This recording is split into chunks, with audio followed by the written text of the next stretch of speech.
ولاد اللعيبه، الاهلي رسميا اللي سيمي فاينال دوري ابطال افريقيا بعد ما قدر يفوز على سيمبا التنزاني 2-0. ولو سالت اي اهلاوي قلت له ايه رايك النهارده في اداء لاعيبتك او في اداء الاهلي، هيقول لك الحقيقه مش عاجبني قوي، بس الحمد لله اننا صعدنا، وده كفيل ان يوريك قوه الاهلي في بطوله مهمه وكبيره زي كده، هي بطوله دوري ابطال افريقيا. لان العادي والطبيعي الاهلي يبقى موجود في السيمي فاينال، والعادي والطبيعي يبقى موجود في الفاينال، والطبيعي جدا يبقى بطل هو الفاينل، او بطل بالمعنى الاصح دوري ابطال افريقيا. للمره العشرين في التاريخ الاهلي موجود في السيمي فاينال دوري الابطال، فالاهلي فعلا مقدم انجازات كبيره جدا، وبقى بالنسبه له بطوله دوري ابطال افريقيا كانه رايح يلعب دوره رمضانيه.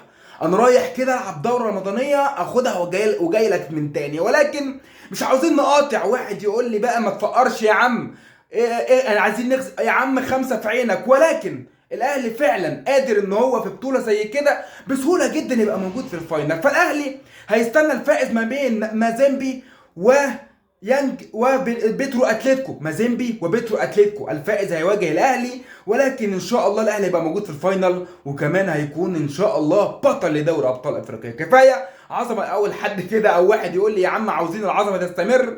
فمليون مبروك الاهلي، سلام.